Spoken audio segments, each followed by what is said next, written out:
Napansin mo na ba na sa edad na 35, marami pa rin ang nakakulong sa isang bagay na sumisira sa kanila araw-araw? Para itong pagdadala ng isang invisible na bag na puno ng mga bato. Tumanda na ang katawan, napapagod na ang isip, pero paulit-ulit pa ring inuulit ng buhay ang mga parehong siklo. Gusto mong malaman ang totoo? Kung hindi mo ito bibitawan ngayon, hindi kailanman usad ang iyong buhay. Parang masakit. Kasi yun nga ang katotohanan kailangan mong marinig ngayon.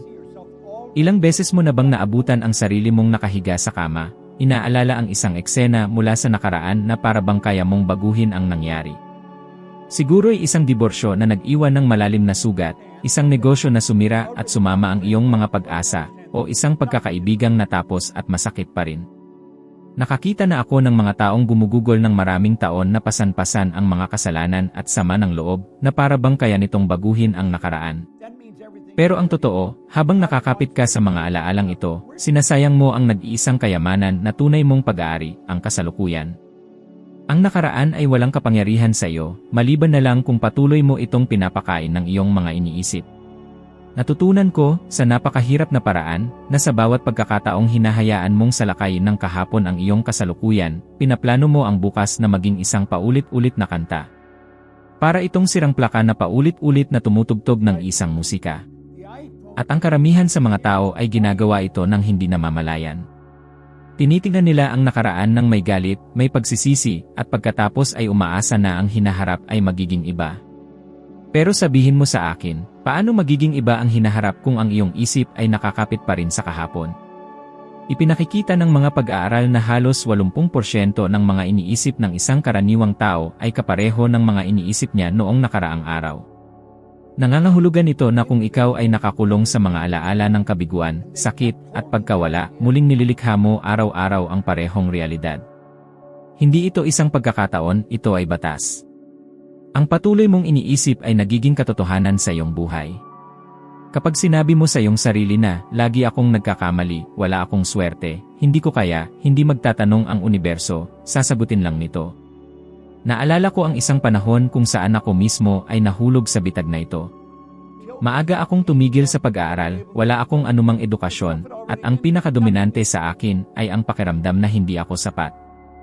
Paulit-ulit kong sinasabi sa aking isipan na wala akong kinabukasan, na hindi ko kailanman makakamit ang anumang malaki. At hulaan mo? Sa loob ng maraming taon, ang aking buhay ay limitado sa mga trabahong hindi nangangailangan sa akin ng higit pa sa pisikal na pagod at kaunting pag-asa. Para bang aking sinumpa ang aking sarili na mabuhay ng maliit, dahil lang sa nakakapit ako sa pag-isip na ang aking nakaraan ay nagtakda na ng aking tadhana. Ngunit ang nakaraan ay hindi isang hatol. Ang nakaraan ay isang kwento lamang. At habang patuloy mong kinukwento ang kwentong ito sa iyong sarili, mananatili kang nakakulong dito. Ano ang mangyayari kung magdesisyon ka na lang na ihinto ang paulit-ulit na pagkukwento nito?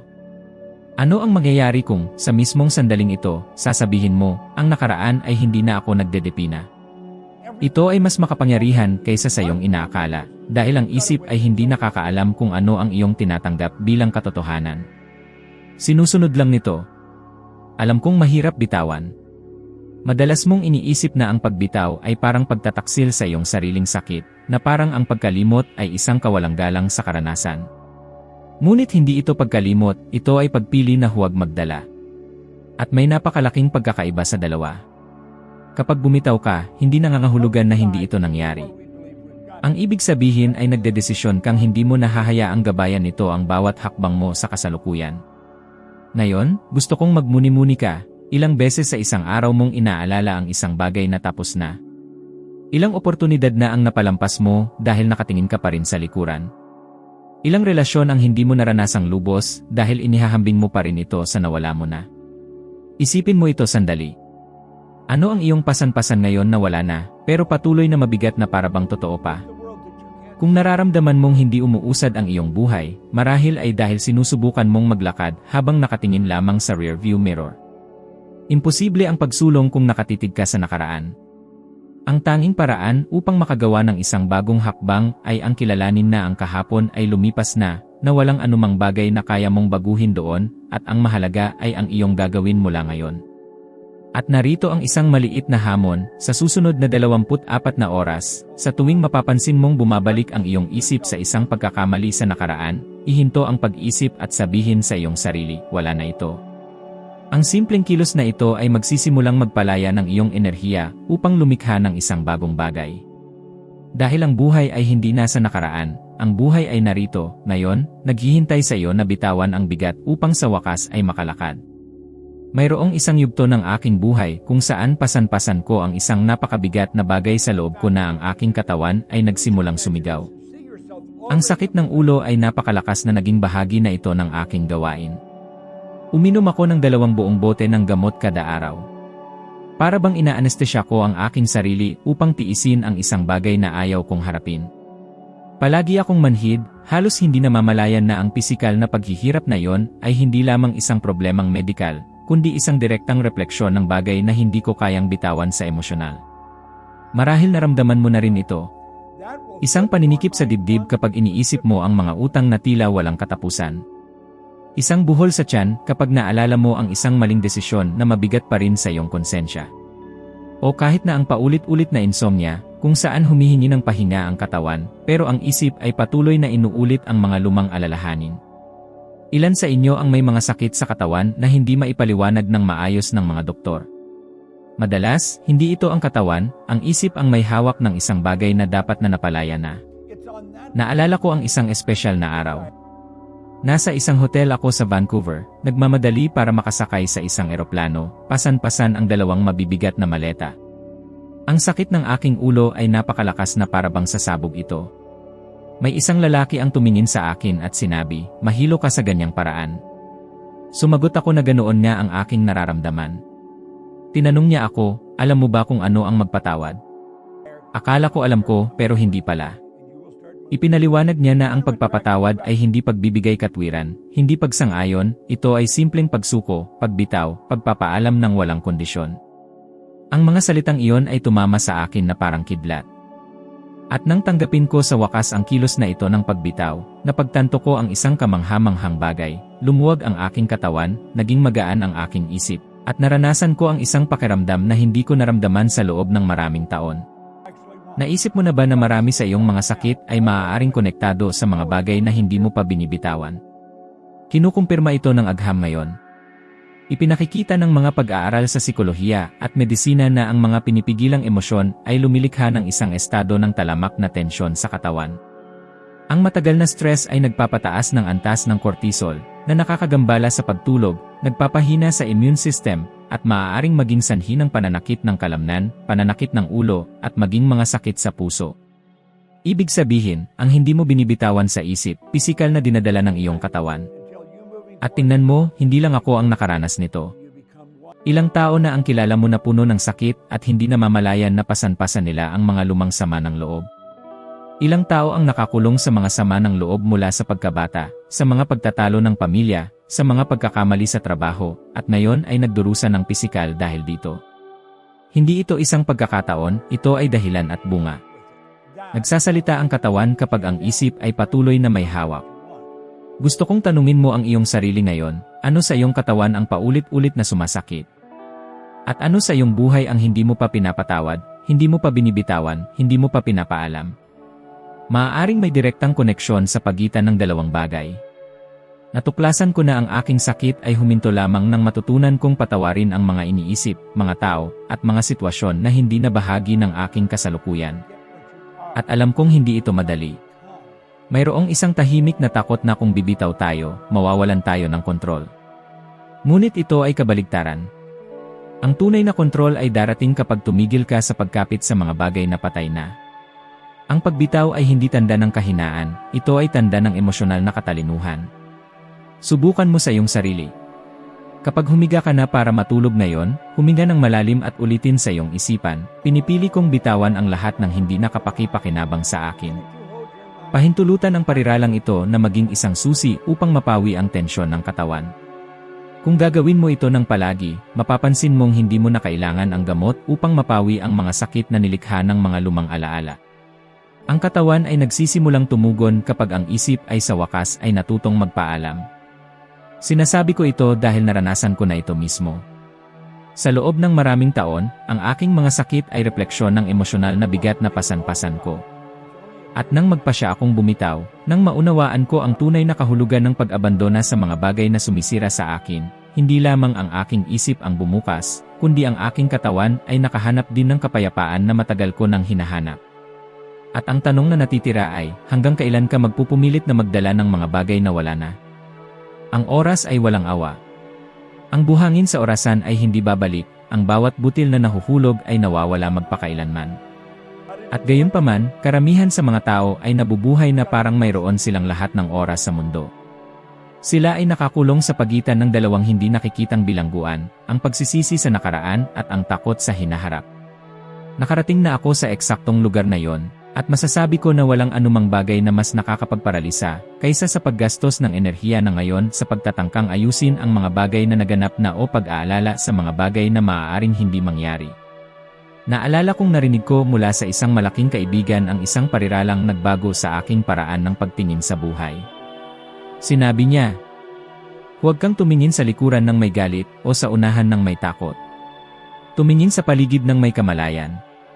Ang mga salitang ito ay tila simple, ngunit mayroon silang napakalalim na kahulugan. Ilang beses mo na bang ginugol ang mga araw sa pag-alala sa isang lumang pagkabigo?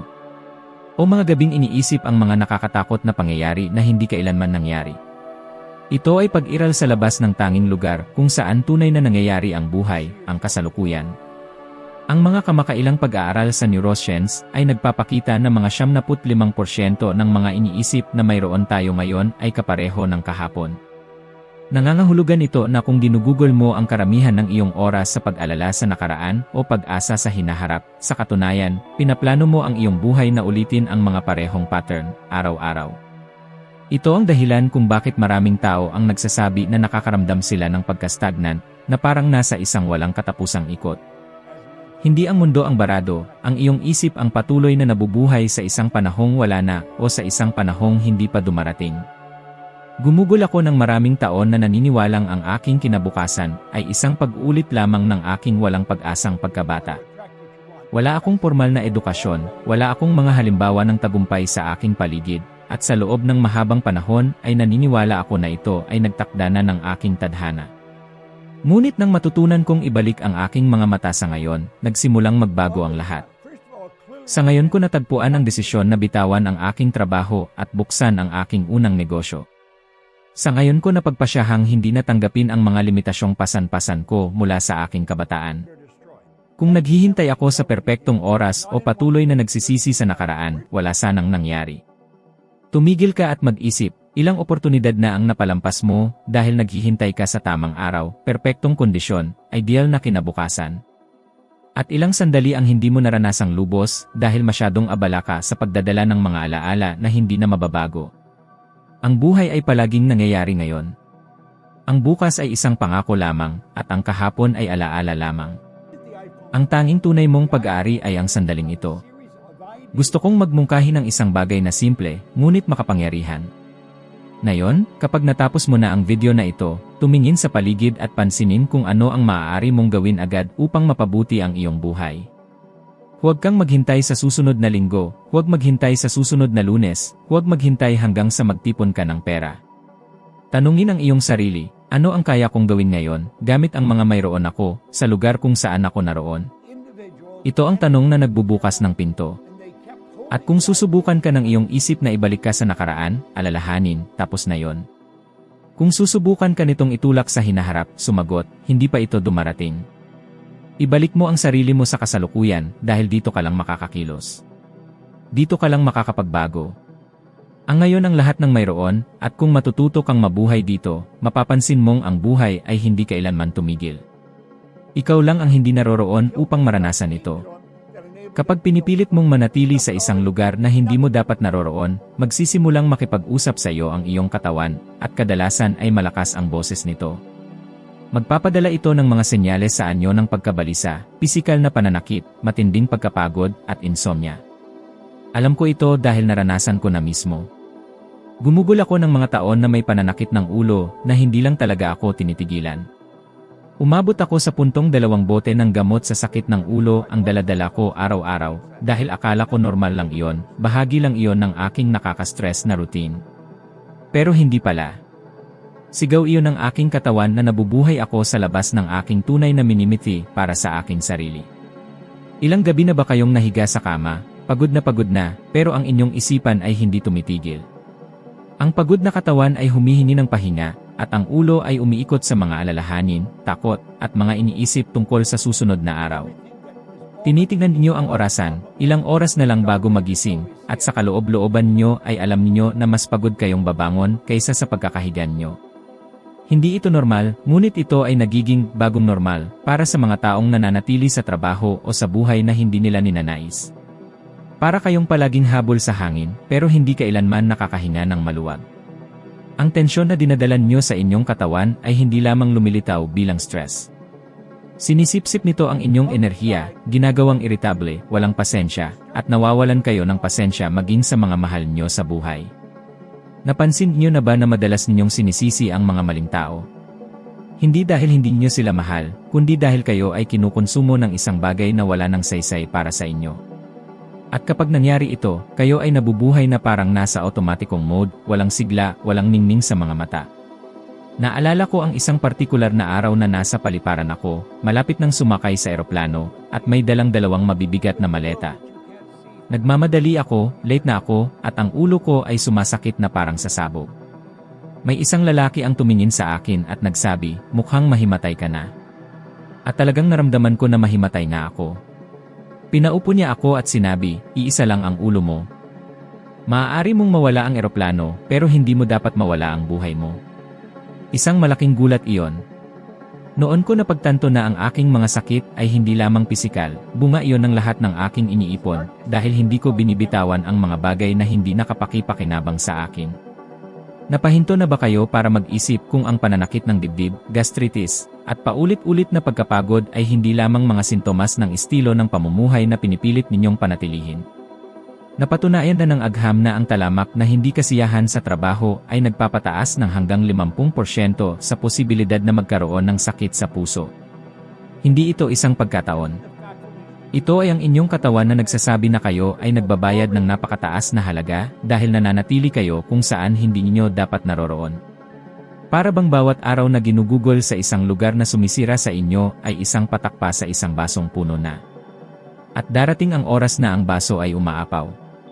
Ang ilang mga tao ay gumuho sa emosyon, ang iba ay nagkakasakit sa pisikal, ang iba naman ay basta na lang nawawala ng sigla sa loob, parang buhay lang sila sa papel.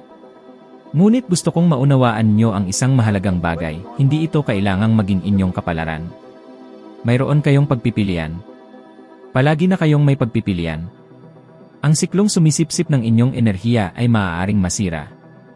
Ngunit ang unang desisyon ay ang ihinto ang paggamot sa mga sintomas at simulan ang pagtingin sa ugat ng problema. Walang silbi ang gamot sa sakit ng ulo lang, walang silbi ang pagreklamo lang sa insomnia. Tanungin ang inyong sarili, bakit ito nangyayari sa akin? Ano sa aking buhay ang nananakaw ng aking kapayapaan? Ito ang susi na magbubukas ng pinto patungo sa isang bagong katotohanan. At marahil ay magtatanong kayo, pero paano kung iwanan ko ang lahat at hindi ito magtagumpay? Ang tunay na tanong ay, paano kung ipagpatuloy ko ito at hindi ito kailanman magtagumpay? Ilang taon pa ang handa ninyong ibigay kapalit ng sakit, stress, at mga gabing hindi makatulog? Ang katawan ay hindi nagsisinungaling, palagi itong nagbibigay ng mga senyales. Ang tanong ay, nakikinig ba kayo? Alam ko na maraming beses na parang imposible itong baguhin. Tinitingnan niyo ang inyong buhay at iniisip niyo na huli na mayroon na kayong mga responsibilidad, mga bayarin na dapat bayaran, mga taong umaasa sa inyo, at pagkatapos ay kumbinsihin niyo ang inyong sarili na mas mabuting sumuko na lang. Ngunit gusto kong makita ninyo ang isang bagay na iba. Ang patunay na posible itong baguhin ay nasa mga taong nagpasyang huwag tanggapin ang mga label na ibinigay sa kanila ng buhay. Si Oprah Winfrey, halimbawa, ay ipinanganak sa isang kapaligiran ng matinding kahirapan, nakaranas ng pang-aabuso noong bata pa siya, at ayon sa estatistika, mayroon siyang lahat ng pagkakataong magkaroon ng buhay na puno ng sakit at limitasyon. Gayunpaman, sa halip na manatili sa mga nangyari na, pinili niyang baguhin ang kanyang pananaw sa sarili. Nagpasya siyang tingnan ang sarili bilang isang taong may kakayahang makaimpluwensya, lumago, at umunlad. Ang pagbabagong ito ng pananaw ay nagbukas ng mga pintuan na tila hindi maaabot at ginawang $1 bilyong na imperyo ang kanyang kwento. Ngayon isipin ang kabaligtaran. Si Michael Jackson ay may pambihirang talento, pandaigdigang pagkilala, at kayamanan ng sagana. Ngunit sa kanyang kalooban, dala-dala niya ang isang wasak na pananaw sa sarili, isang palaging pakiramdam na hindi sapat. Kahit na napapaligiran ng mga palakpakan, nabubuhay siya sa pakikipagdigma sa salamin, hindi kontento sa kanyang sariling pagkatao. At ang resulta ay isang buhay na puno ng sakit, labis, pagtakas, at isang wakas na walang sinuman ang magugustuhan. Pinatutunayan nito na hindi ang pera, hindi ang katanyagan, hindi ang mga nasa labas ang tumutukoy sa inyong tunay na tagumpay. Ito ay kung paano ninyo nakikita ang inyong sarili, at kung paano ninyo desisyong harapin ang inyong nararamdaman. Marahil ay iniisip niyo, pero hindi ako si Oprah, ni si Michael Jackson. Ako lang ito, kasama ang aking mga limitasyon at problema. At doon mismo ang punto. Hindi ninyo kailangang maging isang sikat na tao para baguhin ang inyong buhay. Ang kailangan ninyo ay bigyan ang inyong sarili ng pahintulot na bumuo ng isang bagong pananaw sa inyong sarili. Kung ipagpapatuloy ninyong tingnan ang inyong sarili bilang isang taong limitado, na umiiral lamang para magbayad ng mga bayarin, iyon ang patuloy ninyong ipapakita.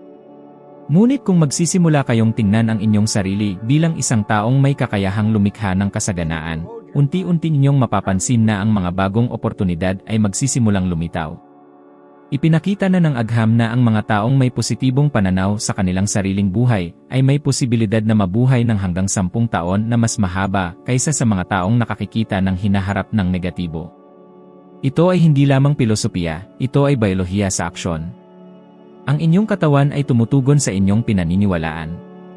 Ang inyong mga selula ay nag-vibrate ayon sa mental na imaheng inyong tinataguyod. Kaya, ang tanong ay hindi kung gumagana ito o hindi, kundi kung kayo ay handang subukan ang pagbabagong ito. Naranasan ko mismo ang isang bagay na katulad nito. Nang matuklasan ko ang aklat na nagbago ng buhay ko, ako ay isang bombero lamang, walang perspektiba, walang malalaking pangarap. Inuulit ko lang ang gawain. Wala akong pag-aaral, walang training, at lahat ay nagsasabi na dapat kong tanggapin ang aking meron. Ngunit sa pagbabago ng paraan ng pagtingin ko sa aking sarili, sa pagtingin ko sa aking sarili bilang isang taong may kakayahang umunlad, lahat ng bagay ay nagsimulang magkasundo. Sa maikling panahon, itinayo ko ang aking unang negosyo at kumita ako ng mahigit $100,000 sa isang taon. Hindi dahil nagbago ang mundo, kundi dahil binago ko ang paraan ng pagtingin ko sa aking sarili sa loob nito. Ang gusto kong maunawaan nyo ay ang pagkakaiba sa pagitan ng isang buhay na puno ng tagumpay at isang buhay na puno ng pagkabigo ay nasa inyong pananaw sa sarili. Ang mga taong tulad ni Oprah ay nagpakita kung ano ang posible kapag pinalaya ninyo ang inyong sarili sa nakaraan. Ang mga taong tulad ni Michael ay nagpakita kung ano ang nangyayari kapag nanatili kayong bilanggo nito. Ngayon, ang desisyon ay nasa inyong mga kamay. Papayagan niyo ba ang inyong sarili na makita ang maaaring maging, o ipagpapatuloy ninyo ang pamumuhay lamang sa kung ano ang palaging inyong nararanasan? Sa 7 araw, gusto kong subukan niyo ang isang bagay na simple, ngunit makapangyarihan. Sa tuwing mahuhuli ninyo ang inyong sarili na nagrereklamo tungkol sa trabaho, kakulangan ng pera, sa boss, sa mga bayarin, o sa buhay sa pangkalahatan, huminto agad at magpahinga ng may kamalayan. Tanungin ang inyong sarili, ginagawa ko ba ang hinaharap o inuulit ko lang ang nakaraan? Ang tanong na ito ay may lakas na putulin ang otomatikong pattern ng pag-isip na kinabubuhayan ng karamihan sa mga tao. Dahil, maniwala kayo, ang karamihan sa inyong mga aksyon ngayon ay hindi mga malay na pagpipilian, ito ay mga pag-uulit ng mga lumang ugali, ng mga lumang paniniwala na inyong pinapanatili ng hindi namamalayan. Maaari kayong magduda, ngunit ang simpleng pagmamasid sa inyong sarili ay nagsisimulang magbukas ng espasyo para sa isang tunay na pagbabago. Isipin ito sa praktika, kayo ay natigil sa trapiko, huli na kayo, sumisigaw kayo sa inyong isipan, stressed. Sa sandaling iyon ay dapat kayong huminto at mag-isip, pinapalakas ko ba ang parehong enerhiya na umaakit ng higit na stress, o pinipili ko bang lumikha ng isang bagong karanasan? Sa paggawa ng pahingang ito, ang inyong isipan ay nakakakuha ng mahahalagang segundo para pumili ng iba. Sa mga segundong ito nangyayari ang pagbabago. Idikit ang tanong na ito sa mga strategic na lugar sa inyong bahay at sa inyong trabaho, kung saan palagi ninyong makikita, sa salamin ng banyo, sa pinto ng refrigerator, sa screen ng computer. Ang palaging paalala na ito ay sanayin ang inyong isipan na huwag mahulog sa piloto otomatiko. Mapagtatanto ninyo na, pagkatapos ng ilang araw, magsisimulang maging natural ang pagtigil sa mga reklamo at negatibong kaisipan. Para itong pagreprogram sa isang computer, sa bawat pagputol ninyo sa lumang pattern at paglalagay ng bago, kayo ay nag-i-install ng isang bagong bersyon ng inyong sarili. Nakakita na ako ng mga ordinaryong tao na nag-apply ng ehersisyo na ito, at sa loob ng isang linggo, nakaramdam sila ng ginhawa na hindi nila naramdaman sa maraming taon. Mga taong nagsasabing nabubuhay na parang sinasakal ng trabaho ay nagsimulang makakita ng iba't ibang oportunidad, hindi dahil nagbago ang panlabas na mundo, kundi dahil ang panloob na pananaw ay naayos. At kapag nagbago ang pananaw, ang nakikita niyo sa mundo ay nagbabago rin. Marahil ay magtatanong kayo kung ang isang bagay na napakasimple ay maaaring magdulot talaga ng mga resulta. Ngunit isipin, hindi ba ang simpleng bagay ang inyong pinababayaan? Ilang beses na ba kayong naghanap ng mga kakaibang solusyon, naniniwalang isang malaking pangyayari lang ang maaaring magbago ng inyong buhay? Ang totoo ay ang buhay ay nagbabago sa maliliit na detalye, sa araw-araw na pagkontrol sa kung ano ang inyong pinapasok sa inyong isipan. Kung pinapasok niyo ang takot, pagdududa, at reklamo, ito ang dumarami. Kung pinapasok niyo ang kamalayan, desisyon, at kaliwanagan, ito ang magsisimulang lumago. At narito ang hamon, mangako sa ehersisyo na ito sa loob lamang ng 7 araw. 7 araw ng malay na pagtigil, 7 araw ng pagreprogram, 7 araw ng pagbuo ng isang bagong mental na pattern. Mapagtatanto ninyo na sa huli, hindi na kayo ang parehong taong nagsimula. Magkaiba na ang inyong enerhiya, magkaiba na ang inyong disposisyon, mapapansin din ito ng mga tao sa inyong paligid. At doon mismo nakasalalay ang sikreto, kapag nagbago kayo sa loob, ang panlabas na mundo ay walang ibang pagpipilian kundi ang umangkop sa inyong bagong dalas. Ngayon, sabihin niyo sa akin, tatanggapin niyo ba ang hamon na ito o ipagpapatuloy niyo ang pagpapahintulot sa nakaraan na mamuno sa inyong hinaharap? Ang pinakamahalagang punto na kailangan niyong tandaan ay walang tunay na magbabago kung wala kayong lakas ng loob na bitawan ang mga bagay na hindi nakapakipakinabang sa inyo. Ang nakaraan ay hindi na maayos, ngunit ang kasalukuyan ay maaaring baguhin, at dito ninyo itinatayo ang hinaharap. Kaya't piliin ngayon na maging may-ari ng inyong buhay, sa halip na maging alipin ng mga pangyayari. Ngayon, kung talagang gusto ninyong ipagpatuloy ang prosesong ito, at umakyat pa ng isang hakbang sa inyong pag-unlad, ang susunod na video na lumilitaw sa screen ay tutulong sa inyo na maging mas mahusay kaysa sa inyo ngayon. Nagpapasalamat ako sa inyong pakikinig hanggang dito at hinihintay ko kayo sa susunod na video.